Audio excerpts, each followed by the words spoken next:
Welcome to the channel, guys. We are back again, and today we're going to be talking about my top 10 fragrances for life, so stay tuned for that. And if you like the content, hit that like and subscribe button. I really do appreciate it. I was recently tagged in Troy D's video to do this challenge. I'm going to leave a link to his channel down below. Do check him out. Subscribe to his channel. He's got some great content.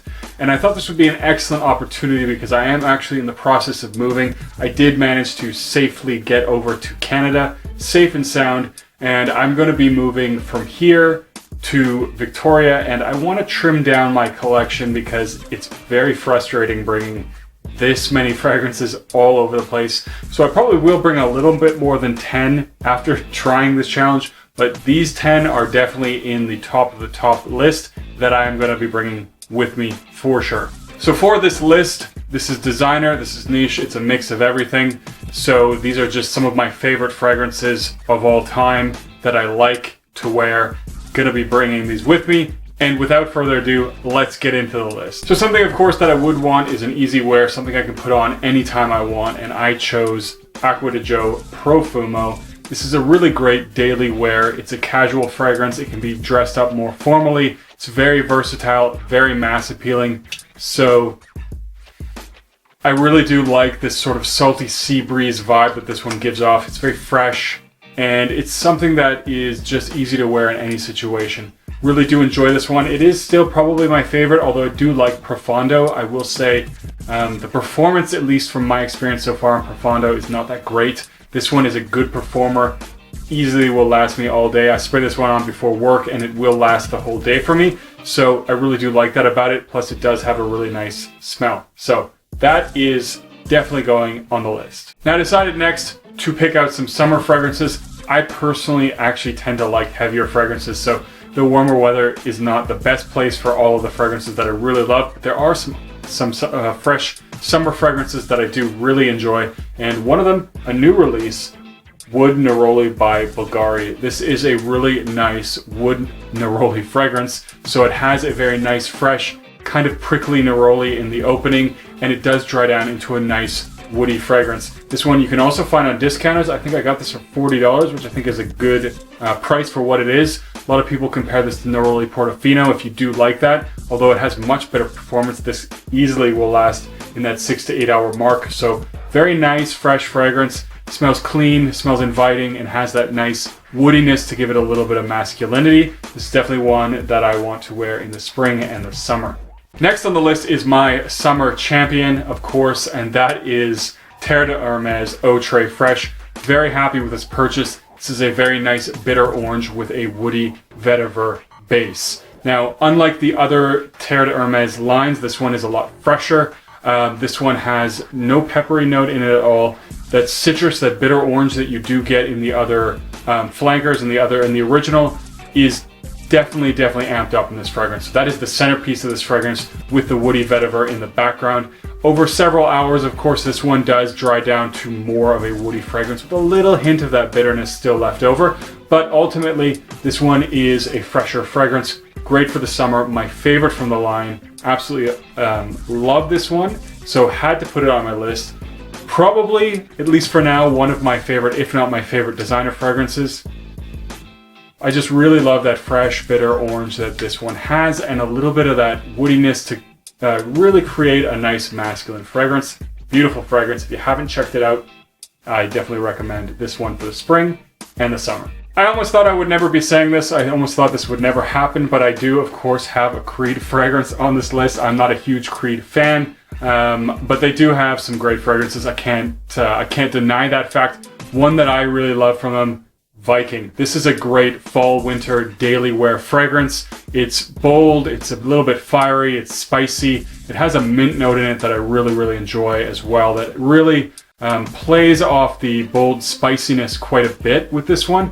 And it actually has a rose note in this too, and I do actually really enjoy the rose note. It comes out a lot more in the dry down, but ultimately it works really well.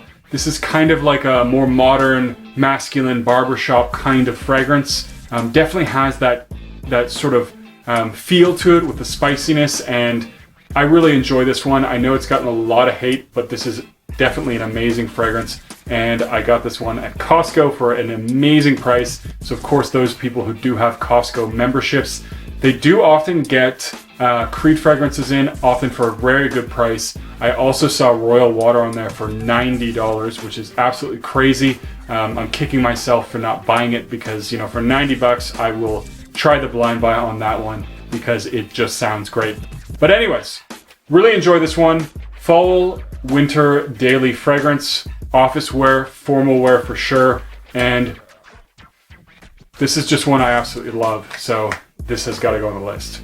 Now that we're into the heavier fragrances, we're into the colder weather fragrances, I had to put Naxos on the list. This was a love at first sniff for me. I absolutely loved it. I didn't think I would like it as much as I do, given that it is so similar to Pure Havana. I thought it would be, you know, a little bit uninspirational, or wouldn't really have that additive wow factor that I would really need to buy this over Pure Havana.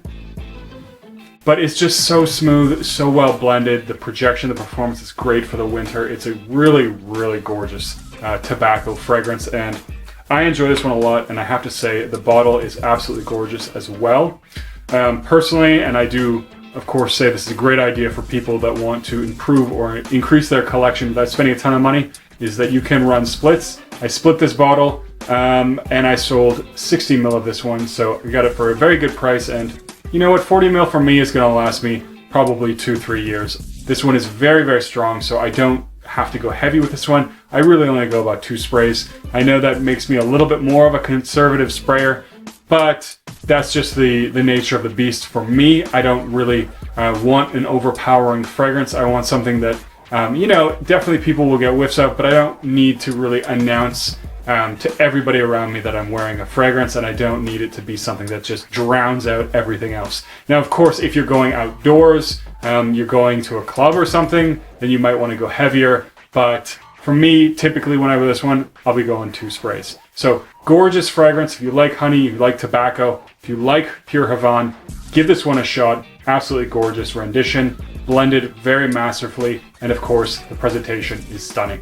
Now, one of my latest acquisitions as well, a nice, beautiful Kilian fragrance, boozy as Kilian does so well, and that is Straight to Heaven Extreme. This is Straight to Heaven amped up, everything really amped up. Nothing is toned down in this one. They don't trade off anything to get more booziness or whatever the case may be, but this one is much, much boozier than the original. So this one really does open up like somebody has just poured a glass of rum all over you because it is very, very boozy, and that booziness is very long lasting. I like that effect, but if you don't want something quite as boozy, the original Straight to Heaven might be better for you.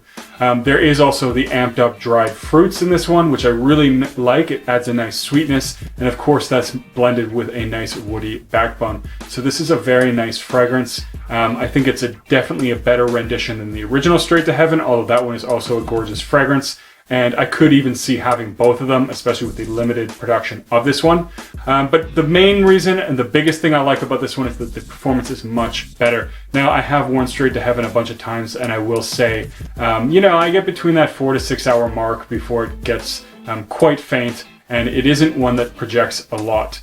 This one cures all of those problems, so it is much longer lasting, does perform a little bit better, does have a little bit better projection, and I don't have to go too heavy on the trigger with this one, so I do enjoy it a lot. And that one is also going to be on the list. Next on the list is Initio Side Effect. I love this one. I love the bottle. I love the purple, very gorgeous look to it, very classy, elegant. And that's really what this fragrance is.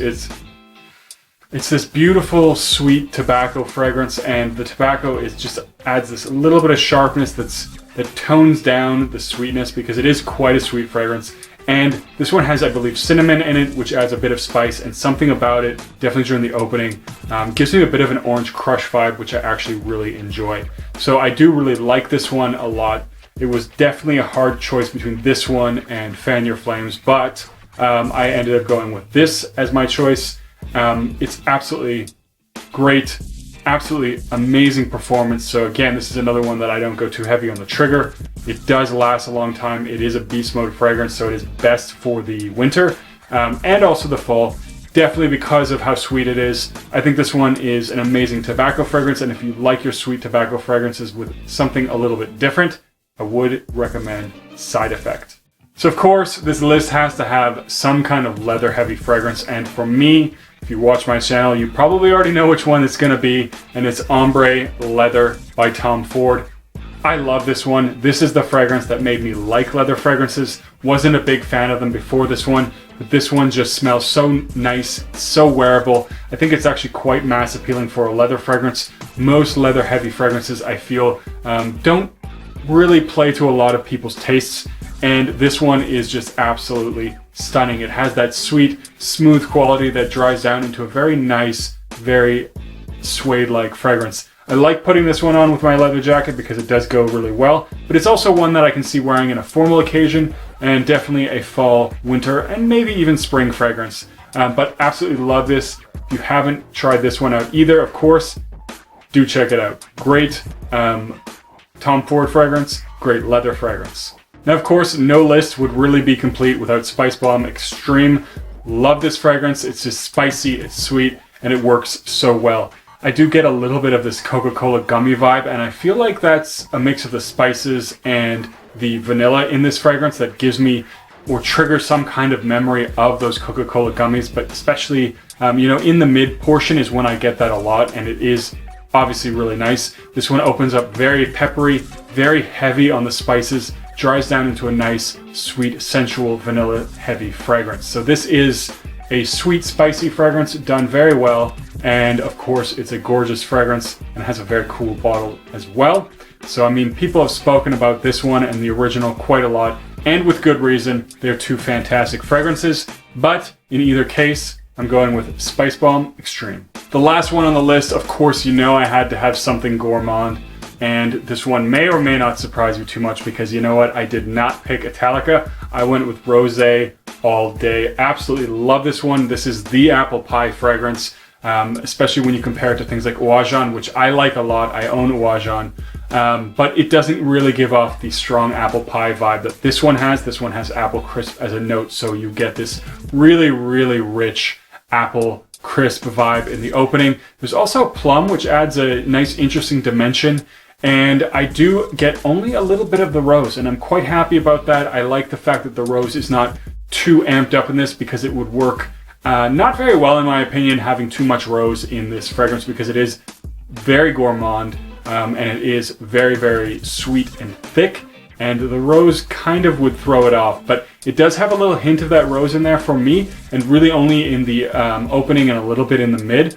There is also patchouli, and in the mid I do get quite a bit of the patchouli, and it's a little bit dirty, but it's not full on like hippie patchouli, so that is definitely an interesting contrast between that sweet gourmand quality and that patchouli. But this is an absolute great fragrance. I love it. Another beast mode fragrance where really I only go 2 sprays with this one. Performs very well, performs 8 hours easily, if not closer to 10. Develops beautifully over the life of the fragrance, and it is an absolute stunner.